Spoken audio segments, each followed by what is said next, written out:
Hello दोस्तों, नमस्कार। आप सभी का स्वागत है आपके अपने YouTube channel current affairs magic में। और आज हम बात करेंगे 25 अप्रैल की करंट अफेयर्स की। तो हमारा पहला क्वेश्चन है कि राष्ट्रीय पंचायती राज दिवस कब मनाया जाता है। तो यह मनाया जाता है दोस्तों 24 अप्रैल को।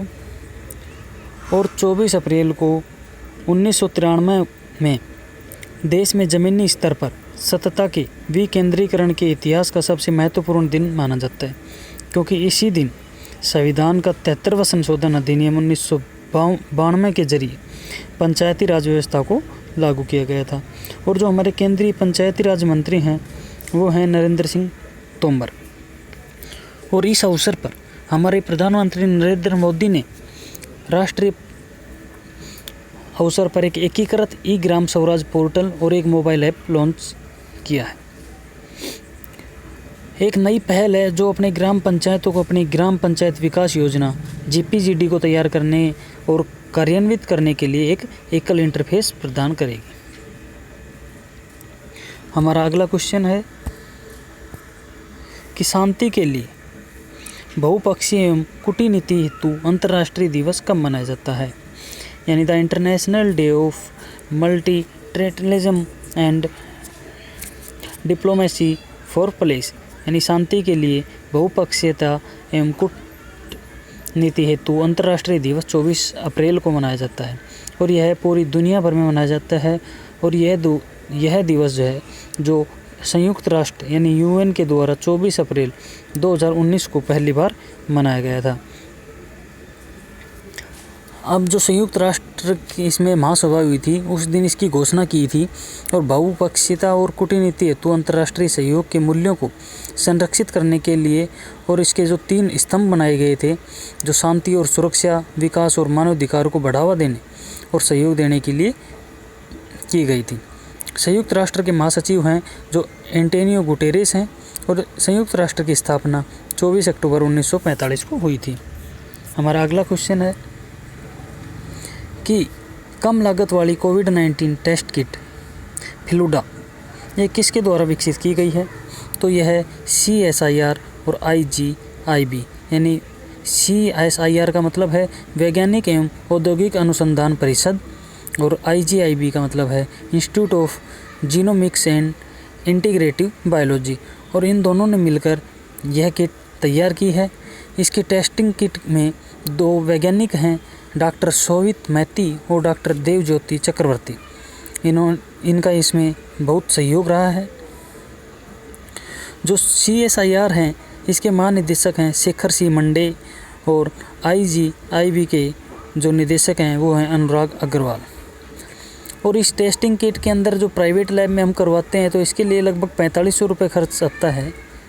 और इसकी तुलना में यहाँ पर इसमें 500 रुपये ही खर्च आने का अनुमान लगाया जा रहा है।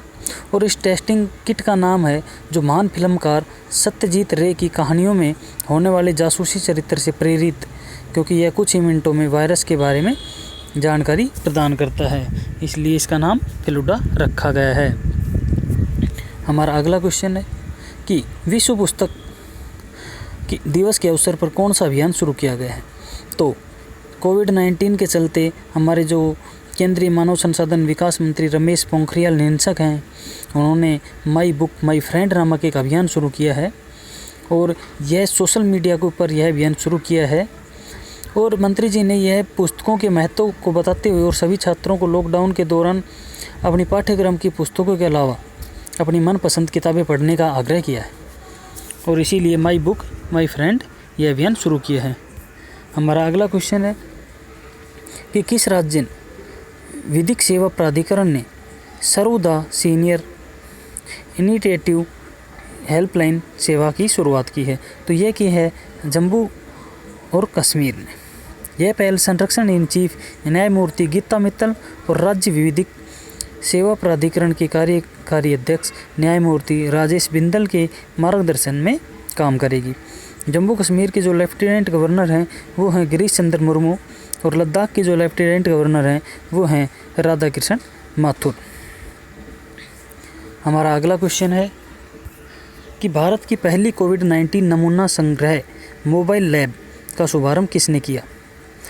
तो जो यह मोबाइल संग्रहण लैब है, नमूना संग्रह मोबाइल लैब है, इसका नाम मोबाइल BSL-3 VRDL लैब दिया गया है और इसका शुभारंभ हमारे रक्षा मंत्री राजनाथ सिंह ने किया है। अब जो मोबाइल BSL-3 VRDL लैब है, ये भारत की ऐसी इस प्रकार की पहली लैब है और इसको रक्षा अनुसंधान और विकास संगठन यानी DRDO और ESIC medical college and hospital Hyderabad, इन दोनों के द्वारा इसको विकसित किया गया है। और इस संग्रह के द्वारा, इस मोबाइल लैब के द्वारा एक दिन में 1000 से ज़्यादा नमूनों का प्रशिक्षण किया जा सकता है और हमें इस कोविड-19 के जो खिलाफ हम लड़ाई लड़ रहे हैं, इसको हम जीत सकते हैं। हमारे DRDO के अध्यक्ष हैं जो G सतीश रेड्डी हैं और DRDO का हेडक्वार्टर नई दिल्ली में है। हमारा अगला क्वेश्चन है कि NBT और किसने कोविड के बाद प्रकाशन परिदृश्य पर वेबिनार का आयोजन किया है? तो यह फिक्की ने किया है। राष्ट्रीय पुस्तक न्याय भारत और भारतीय वाणिज्य एवं उद्योग महासंघ यानी फिक्की नई दिल्ली के अंदर यह वेबिनार किया है और इसमें जो विश्व पुस्तक और कॉपीराइट दिवस के अवसर पर आयोजित किया गया था और इसमें हमारे मानव संसाधन विकास मंत्री हैं जो रमेश पोखरियाल हैं, उन्होंने भारत की तरफ से यानी उनकी ही अध्यक्षता में यह हुआ था। नेशनल बुक ट्रस्ट NTB, इसके अध्यक्ष हैं गोविंद प्रसाद शर्मा और इस प्रकाशन श्रृंखला का नाम कोरोना स्टडी सीरीज है और इसकी पहली ई संस्करण उप श्रृंखला psycho social impact of corona pandemic and the ways to curb शीर्ष के साथ प्रकाशित की जाएगी। और इसके अलावा NBT बच्चों के लिए हमारे कोरोना वॉरियर्स पर आधारित पुस्तकों की योजना पर भी काम कर रहा है। हमारा अगला क्वेश्चन है कि किसने भारत में लॉकडाउन लर्नर सीरीज का शुभारंभ किया है? तो यह किया है UNODC यानी United nation office on drugs and crimes ने अपनी प्रमुख पहल एजुकेशन फॉर जस्टिस के अंतर्गत भारत में लॉकडाउन लर्नर सीरीज का शुभारंभ किया है। और जो हमारे इसमें एक ऐसा मंच प्रदान करेंगे ये, जहाँ भी कोई मेंटरशिप या कोई भी गतिविधि होती है, कोई स्टूडेंट्स अपनी प्रतिभा और कौशल का उपयोग करके और इसमें जागरूकता फैला सकता है और अपने विचार रख सकता है। और इस कार्यक्रम का उद्देश्य कमज़ोर वर्ग की जो समस्याओं के साथ साथ जो मुद्दे उभर रहे हैं जैसे लिंग आधारित हिंसा, फेक न्यूज़, साइबर अपराध, भेदभाव, भ्रष्टाचार, इनके बारे में छात्रों को भी सूचित किया जाएगा या जागरूक किया जाएगा। हमारे ड्रग्स और अपराधों पर संयुक्त राष्ट्र कार्यालय के जो महानिदेशक हैं वो हैं गड़ा फत्तीवाले। हमारा अगला क्वेश्चन है कि जो बंटर बिल्ट्स कप हुआ है, इसमें फाइनल मैच कौन जीतता है? यह बंटर बिल्ट होता है, ये शतरंज के अंदर होता है, ये शतरंज प्रतियोगिता है और इसमें ईरान के एलिर्जा फिरोजा ने यह जीता है, ये मैग्नस कार्लसन को हराकर। और इसमें उनको जो पुरस्कार दिया गया है वो $14,000 दिया गया है।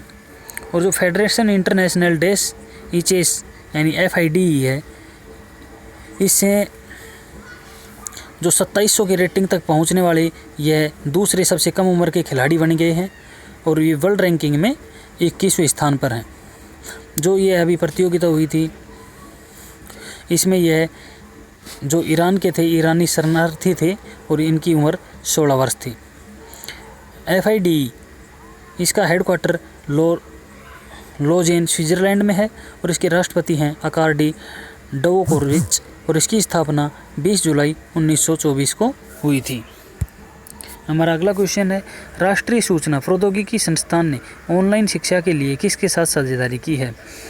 तो जो हमारी NIIT है, उसने अभी कोविड-19 के चलते जो ऑनलाइन शिक्षा है उसके अंदर उछाल आया है, तो उसके अंदर हमारे अमेरिका स्थित एक सहयोगी कंपनी है USR यानी शिक्षा प्रौद्योगिकी एडुटेक, और इसके साथ इन्होंने टाई अप किया है और यह समझौता 5 वर्ष के लिए किया गया है।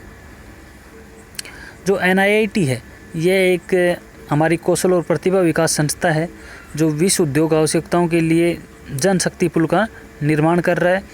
और इस संस्था की 30 से अधिक देशों में शाखाएं भी हैं, जो व्यक्तियों को, उद्यमों और संस्थाओं को प्रशिक्षण और विकास समाधान प्रदान करती हैं। हमारे जो NIT का हेडक्वार्टर है वो गुरुग्राम हरियाणा में है, और NIT के CEO हैं वो सरनेश लल्ला है। तो दोस्तों, आज के लिए इतना ही। धन्यवाद। अब मिलते हैं नई अपडेट्स के साथ, नए वीडियो के साथ। तब तक शेयर कीजिए, सब्सक्राइब कीजिए और कमेंट करके हमें बताइए। धन्यवाद।